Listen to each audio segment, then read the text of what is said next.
2024 is a very important year for South Africa as we head to our general election, which is slated to be one of the most important ever, certainly since 1994. We have been quite outspoken on the state of the nation as to how important the 2024 general election is going to be, because it could see the ANC slip below 50% and the rise of coalition governance across national and provincial levels in far greater quantity than what we've seen at local level. Now, one person who has argued against the general elections actually taking place has been the former Statistician General, Dr. Pali Lehohla. Dr. Lehohla, welcome to the State of the Nation. It's good to have you there. I have been following with great interest your articles that you've written, or your stance that you've made public, where you feel that instead of going to the polls, South Africa should be going back to the negotiation table, almost doing a CODESA as opposed to a general election. Do you want to explain to us what your feelings are? I don't think I'm saying there shouldn't be an election, but I'm arguing that if there is democracy, we have to find out what democracy is. And I think Amilcar Cabral, for me, defines democracy quite well by saying what it is not. That don't think that people are listening to what you think in your head. They are thinking about, and what they are looking for are material benefits for their children and the future.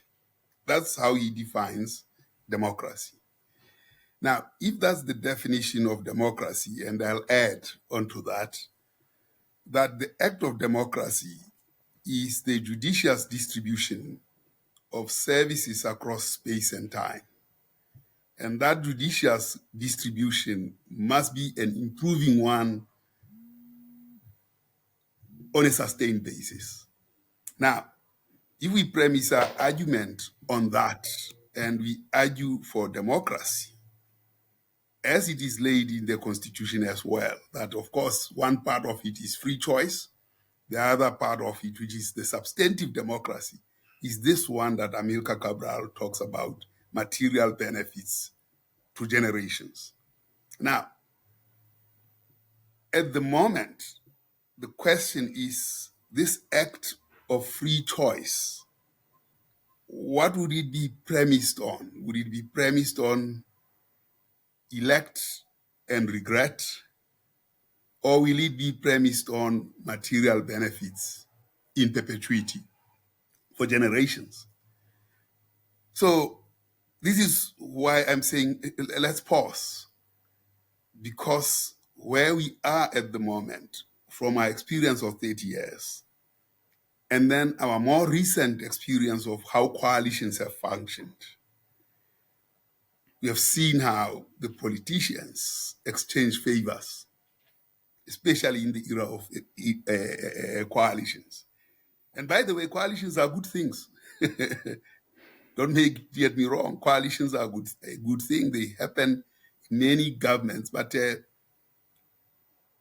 they work when society has a particular level of consciousness, when they are united so that the views of others are accommodated without compromising the delivery of services across time. Where we are now in South Africa, and this is anchored on a number of scenarios that have been constructed over time, and Indlamiti scenarios are scenarios that we started working on from 2016, and we delivered the first set of that in 2018. We built that. Now we have just delivered another set of scenarios for 2035 last year, November.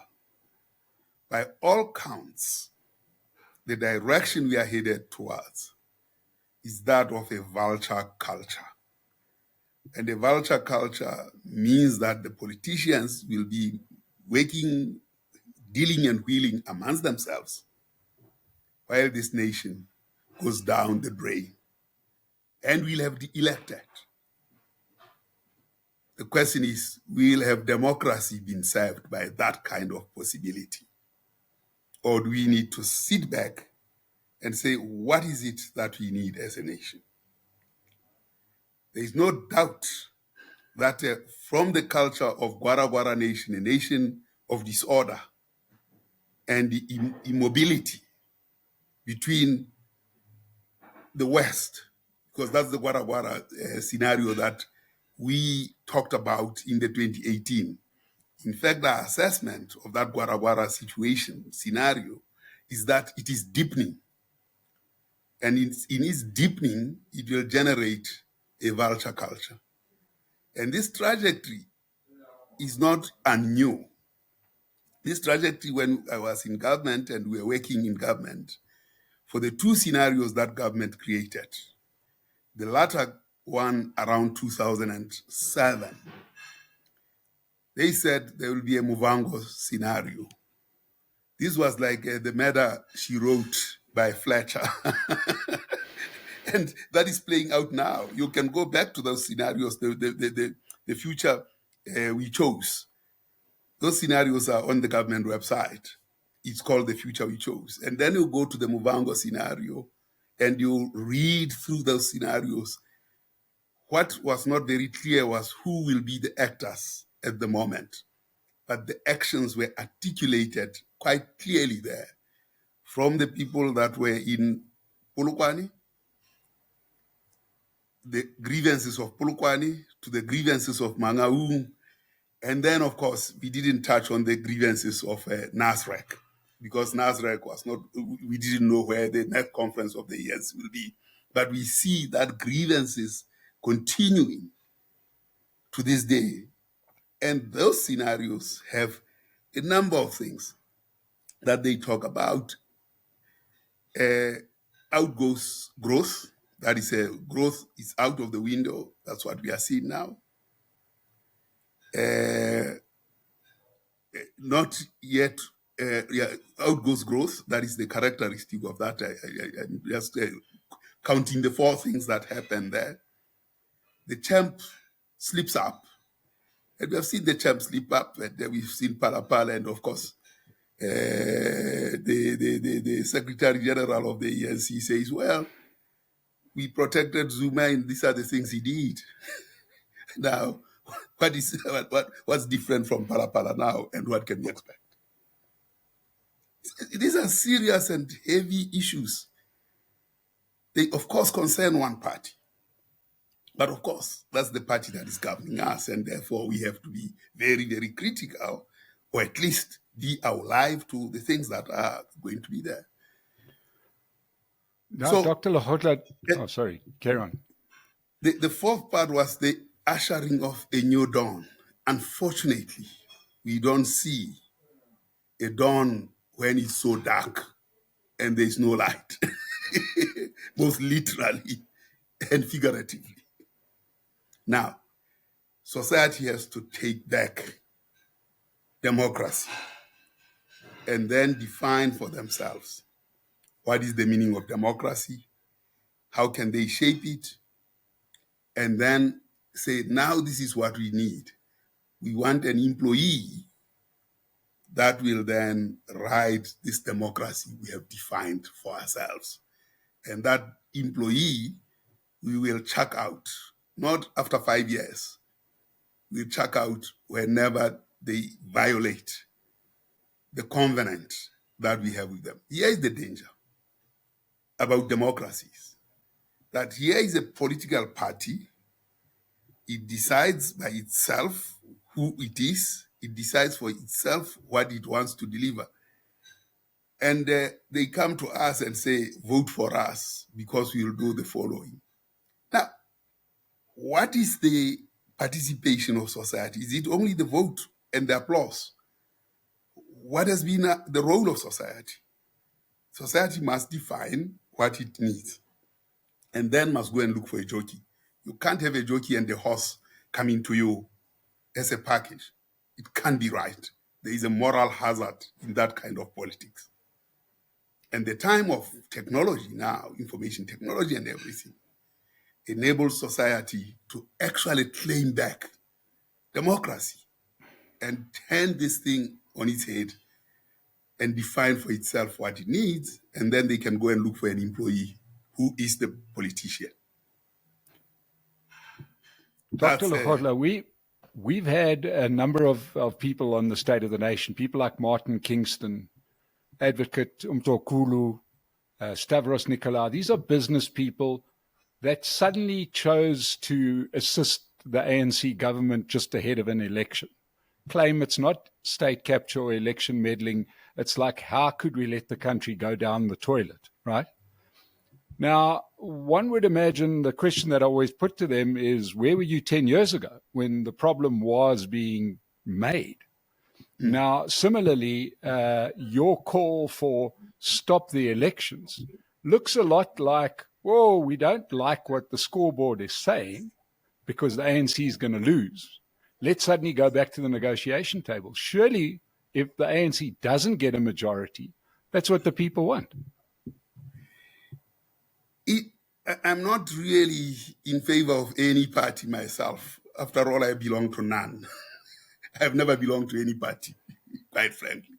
I've just been a civil servant, fortunate to have been a statistician general, fortunate to have understood the workings of South Africa, to have looked at progress and lack thereof, to have seen where things could have been better, but they were not. I'm only driven not by any notion of which party will win, but I'm driven by the notion that the ignorance that is exhibited by different parties around policies is too ghastly to be left to that lot. What we need is to talk to experts, professionals, and say, these are the policies that we need.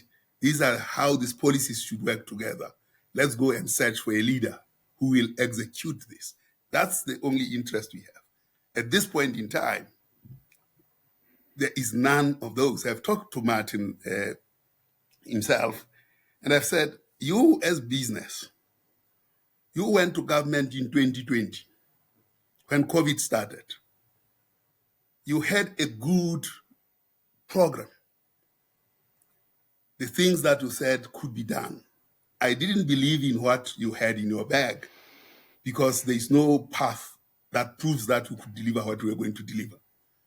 But I liked the targets that you talked about. And those targets, if I were the president, I would lock the room, throw away the key and say, show me how you are going to achieve these targets, period. And when I am convinced that these targets will be met, I open the door and I say, let's go for everything that will make these targets achievable. They said, Business South Africa will reduce unemployment to levels of 14%. We'll grow the economy by 5.7%. We'll reduce debt to GDP ratio to 60%. South Africa will be the darling of the world. These were the targets that they put. Now, no one could argue against those targets. In fact, at Indula Mete, we had almost similar targets, but Indula Mete quantified how the path of reaching that will be. And there was science undergirding the Indula Mete scenarios. So the coincidence of targets meant that there's something in business that is possibly achievable, because it was a matter of getting ourselves with business to interrogate using these tools in order to achieve the same targets, but following a path that will be inclusive to society. And the Business of Africa saying we want an inclusive society. In the absence of tools, those targets could have been just dreams. But certainly there was instruments that could lead us to that. And that's where I saw convergence on the basis of targets between what business wanted and that opportunity was available to us as South Africa at the time of most need. And I think we'll be talking a different language today. Instead, government ignored them. Why did government ignore them? It doesn't have the tools. They work on the back of a cigarette box. I know it has been in there. That's why they can't even consider the data as I presented, because there is no system of policies. There are no scenarios. Everybody says we have good policies. No. Intentions, we have intentions. Policies are a different thing. You've got to build scenarios. You've got to quantify the scenarios. You've got to look at the options. You've got to have a massive system to digest this complexity. The idea that things are simple is the wrong thing. Complexity, the law of cybernetics, suggests to us that only complexity can solve complexity. This simplicity or common sense doesn't work. Yet we find ourselves in a common sense arena. The return of the idiot is what we seem to be rushing towards into an election. We need to step back and say, we've been here 30 years. Do we need another 30 years and we have this kind of result? It's not giving ANC any respite. In fact, it is giving opportunity to ask difficult questions to them and say, you had 30 years, what did you do? And how can you convince us you will be different? You don't think that the most difficult question they could get to answer is one of a loss of majority, that they would then need to adjust their behavior to suit those facts? The gravy train stops because there's a lot of eyes on, they've got partners, they've got other people, they've got people that may do what they've done to the South African citizen, which is stab them in the back, steal their money, etc. Do you not think that that is what they need? And I can't see how the country can get much worse, to be honest. Well, it's not so well. I think the country can get much worse. At this rate, if we go into this thing in the way we are, it will get much worse, because we'll have not come together as society to agree. By the way, we are having people who have a horse, and a jockey and the horse are coming and parading before us as society, each one with his horse and the jockey. We are actually spectators. I mean, this thing of a manifesto of a political party, which has been decided by a political party in a meeting of a political party. This is, monkeys who are judges in their own forest, and they have to dispense justice to us as society. It can't be. I'm asking a fundamental question of what is the notion of democracy. Surely part of democracy, whether we like it or not, right? And a lot of people have had to grin and bear 30 years of bad management when it was so obviously being managed badly. And watch as the ANC won a majority each time, and it was fairly obvious that they were incapable of running a modern country. You mentioned earlier the term moral hazard, and for those people that are joining us, basically a simple sort of explanation of that term would be that actions have consequences, right? Really, moral hazard is you choose what you choose and you get what you get. Now, if you are saying we suspend, delay, call it what you will, are you not denying the citizens of South Africa their own moral hazard, i.e. be careful who you vote for, because you could have, people with a standard 4 running the country? Well, you have touched the point made by Socrates, who asks the question. And he paid with death for that, by the way, in Greece, asking the question, would you take your brain to a statistician? He didn't say to a statistician, but let me be vociferous. And you will take your brain to be operated by a statistician, or will you take it to a neurosurgeon? Yes, you'll take it to a neurosurgeon, of course. Now, what we are doing is to take our brains on the most important thing in a country. Politics are the most important in a country because it's an agreement of what we do as society and impacts generations and everything else. But we are taking that to those people that we say are standard for and the like, who know nothing about management of an economy, nothing about modeling, nothing about, So that's what we are doing, throwing our future in that. And that's what Socrates says. He says, democracy requires a level of consciousness and a level of education to exercise it. When that is absent, both in the electorate and those who guide, because we are a product of society, we can't, then you have a serious problem. Okay, so how is a delay or a postponement going to achieve that? Going to achieve what you're saying, which is a better educated, more in touch electorate that votes out, that doesn't get taken by somebody who dances well or somebody that shouts slogans or shoots guns on stages. How do we get to that point? Or it almost starts sounding, if I dare say, a little bit racist to say these black people can't be entrusted with the vote.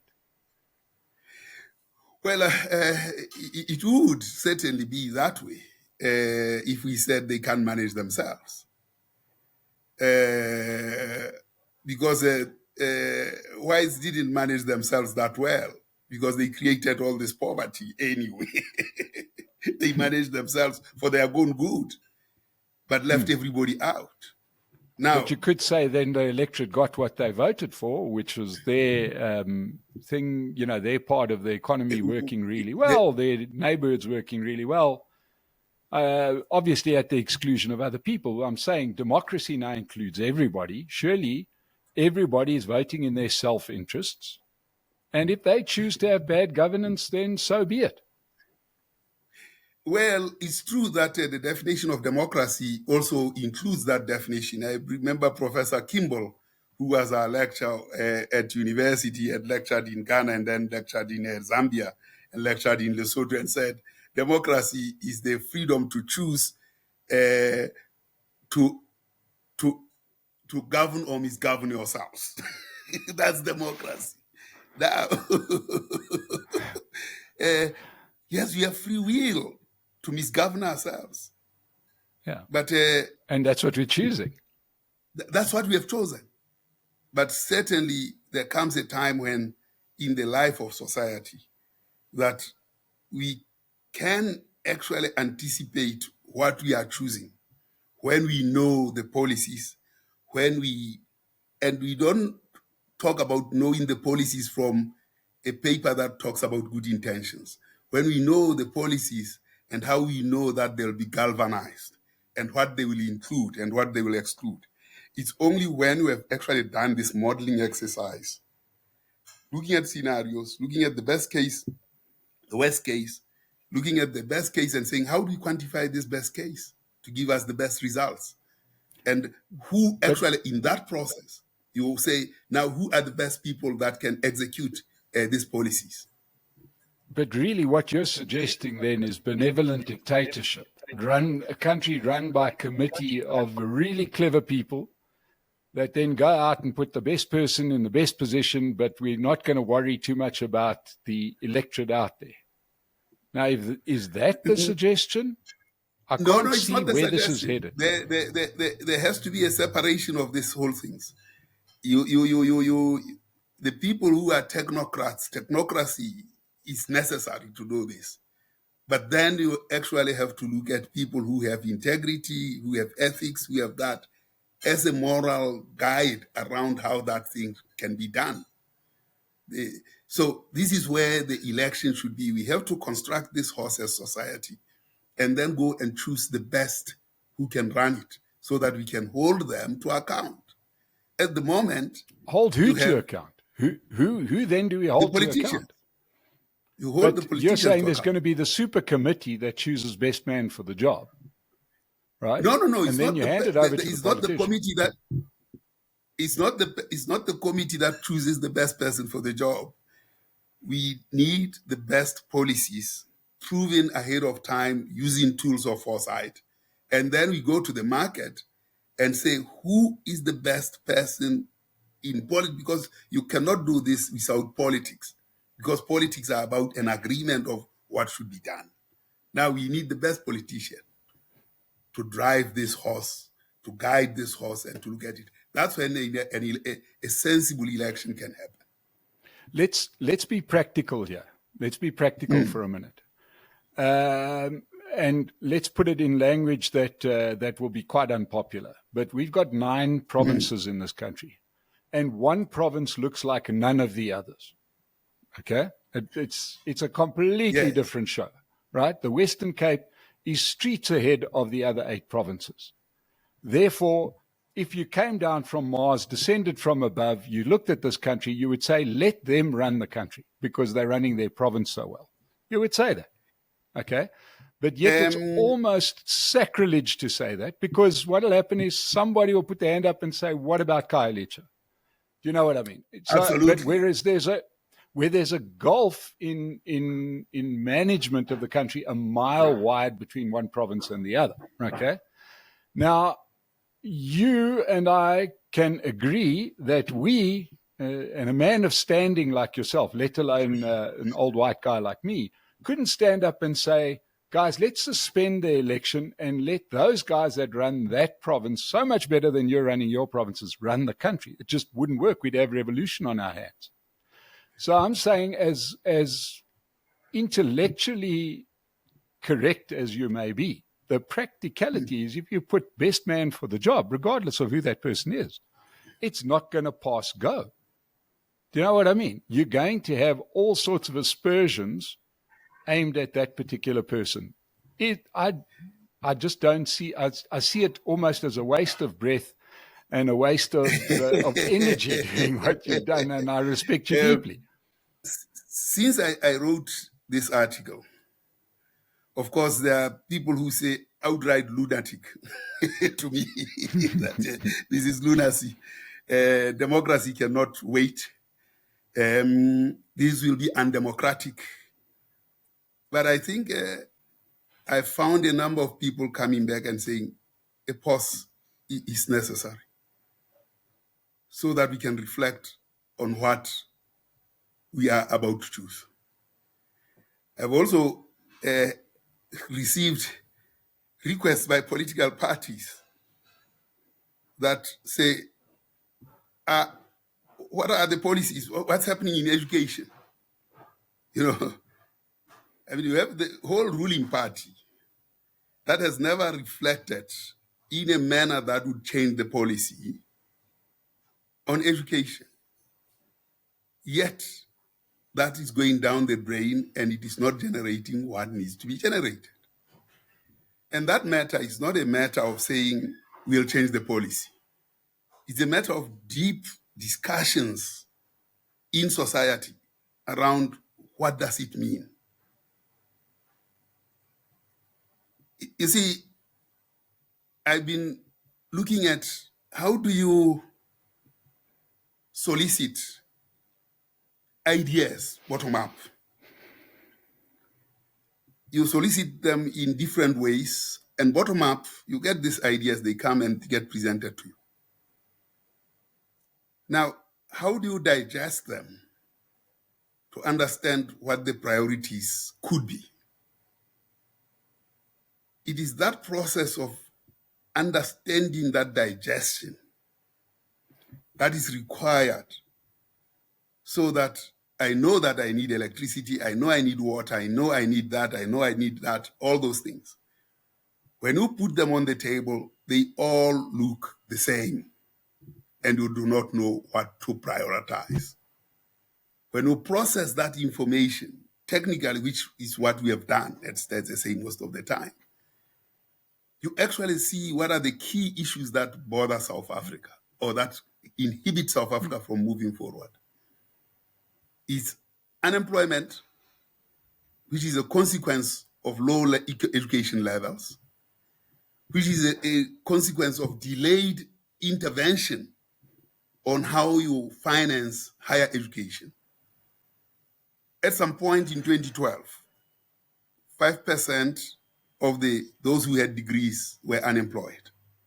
That number has grown now to 12% by about 2016, 2018. If we had a different funding model and a different way of looking at education and making it free for higher education as well, we would have arrested the unemployment levels in South Africa, because those who had degrees suffered very little unemployment because of what they had, and they would come back and pay taxes. This part of the work is not understood in government at all. And at the Hare Commission, I presented and said, these are the limitations of what we have. Now, when the fees must fall came, the parties went and destroyed the fees must fall. You know, we have a big task in South Africa of building a nation. We can't build it by saying we are going to a rugby match and then the captain of a box is a black person, because we feel very happy about that. But that's not what we should be confined to. We got to go deeper. South Africa is still very, very racialized. There isn't a place where there is an integration, an index of integration that enables South Africans to be a nation. The place where the index of integration is at its most, it's at university, where we have a good number of whites, a good number of blacks, a good number of colors, and a good number of Indians at those spaces. And they are there for longer, 4 years, 5 years. If you are black, you will be there for 6 years doing a degree that has to be 3 years, because you'll be failing. Not because you are stupid, but because the facilitation of the process is bad. But we have these people that are there for that number of years who said fees must fall. United, in unison, fees must fall. We missed that opportunity to say fees must fall for everyone. What we need out of these people is to define what South Africa should be. Because after all, they are going to be the elite. They are the elite. They are the leadership. But short-term political interests destroyed that movement of students. And we don't have any space at work, at home, at church, at sports, anywhere in the country where people commune for a long period of time. It's only at the university. And we haven't seen that that's where we must go and dip our buckets. Instead, we've destroyed it. So I can go on and on and on and point to where we are missing the point. And given that, and seeing the precipice that we are going to fall over with the coalitions, it's like giving children the right to choose, and you know very well that the choice will not benefit them. I don't want to sound arrogant, but that's the situation we are in. Okay, so Lenin says something very interesting. In 1920, he was addressing the Bolsheviks almost 100 years ago. He said, communist conceit is an enemy. Illiteracy is an enemy. Bribery is an enemy. Think about that and think about us 100 years in 2022. Lenin could be talking to South Africans. Well, it's even longer now. It's 104 years, but yeah. 104 years, yes. Yeah. So just a question on this, Dr. Lehohla. Everything that you're talking about, we've known since after the last local government election, which took place in 2021, with the general election 3 years hence at that point in time. Where was your voice then? When we would have had enough time, let's just say you convened the super conference, right, to get the best people into the positions. Why now just ahead of an election? It sort of smacks of a similar problem that I have with these business organizations that are now going to assist the government. We've understood that the government couldn't keep the lights on. Why? Where was the voices when the decline was apparent, right? And the outcome was apparent. Do you know what I mean? And I'm not talking about go back to the start. I'm not talking about 2007 when people were going to Polokwane to commit national suicide. I'm talking about the outcome of 2021. The ANC has slipped to 46%. Every indication at that point is that they will not improve, which they haven't, right? Where was the voice then to say, while we've got the structures that we've got in place, we've got a 3-year gap to sort this out before the next election. So we don't need a pause of politics. What we need is the super conference, which now takes place, and all us clever things will get inside a room and decide that, tertiary education is more important than basic education. Fees must fall as a good. I can have unemployed graduates rather than freeing up the economy. Put those cases forward in a period where we could actually do something about it. Instead, everything comes to the fore now, just ahead of the election. It seems like a stalling tactic on behalf of the ANC. No. It can't be. I'm sure it is not. The one thing is I've been, this whole thing around cohesion, for instance. I've been at it for a while, and how probably it can be done, and done using the tools of science. That is cohesion.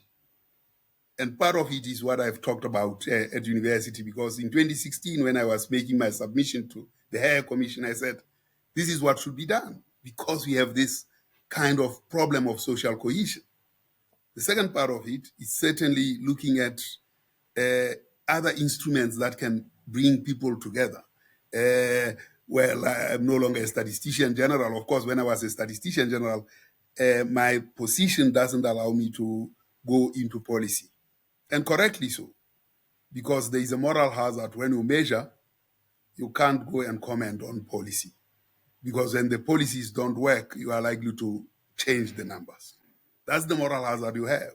So that barred me from, although longevity allowed me the latitude to say a few things that the government may have felt very uncomfortable with. I used to do that quite often. But I'm arguing that at times it is important when things get precipitated, and an election which is around the corner can precipitate this crisis. You look at Abraham Lincoln discussing the issue of slavery and war. He said, war and slavery are twins. We shall not stop war until slavery is stopped.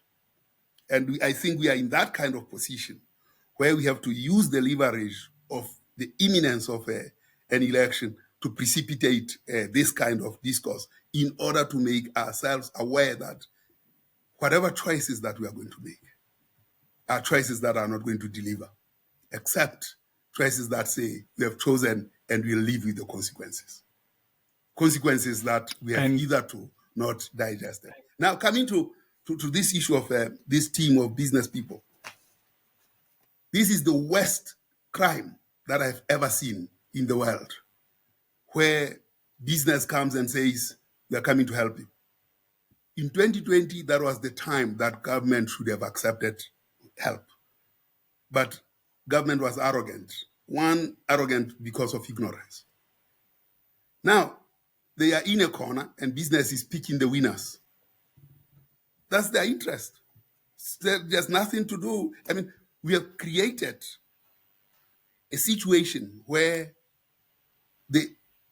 the less important, such electricity, rail, and all those things are not that important. I'm not saying that if they were, or rather, they rise to importance because we have created a crisis around them. We saw rail being stripped. We saw electricity being looted, everything. And then having created that crisis, now these things become important. And they become the three things that the business goes there, and then the oracle gives them all those three things. And that's where they are going to loot, because there is confusion. More looting is going to happen with business because of that. because they'll pick the winners and they leave the rest to society to continue suffering without electricity, without transport, without... South Africa at the moment, the ruling class, which is business and some government bureaucrats like myself, are part of the 2 million households that have private medical aid, private this, private that, private that. The 15 million don't have that. And under the circumstances, this 15 million is condemned. So now and they're just we know that 50 million houses. They're just voting cattle. Yep. Now, we know that the last, you mentioned CODESA, because I presume that's an idea. To get to the general election of 1994 took many years of negotiation. If we were to ask for this pause, how long would you see this process taking? Because I couldn't see this being done in a month. No. I think if we were thinking straight as a nation, and the ruling party thinks for the nation, they would say we are rising in January. We want these discussions and negotiations to take place. We are giving ourselves another 3 months. We are no longer a ruling party. We'll install something that is interim to facilitate this 3-4 months hard work. And once that hard work has come, it is for the political parties to say now, do we understand this hard work that is on the table? And then we can go and campaign. Easier said than done. But for me, we can still do the election before August, which is allowable maximum, for as long as we understand the precipice we are facing at this point in time. Well, Dr. Pali Lehohla, an interesting view. Thank you so much for engaging us and sharing your wisdom today. It's been fascinating, and I'm sure everybody that watches the State of the Nation will appreciate a view that says South Africa is in a dire condition and we need to get the adults in the room discussing the problem before we go to elections and make the situation worse by having unstable coalitions. Perhaps we need to return to the negotiation table. Everybody can understand what the important issues are. Dr. Pali Lehohla, thank you so much for joining us on the State of the Nation. To everybody that's watched us, thank you so much. Please, if you haven't already, subscribe to the channel. Our family is growing, and we look forward to keeping you informed about the election and the goings-on in South Africa. Dr. Pali Lehohla, thank you one more time, and to everybody, thank you so much from the State of the Nation.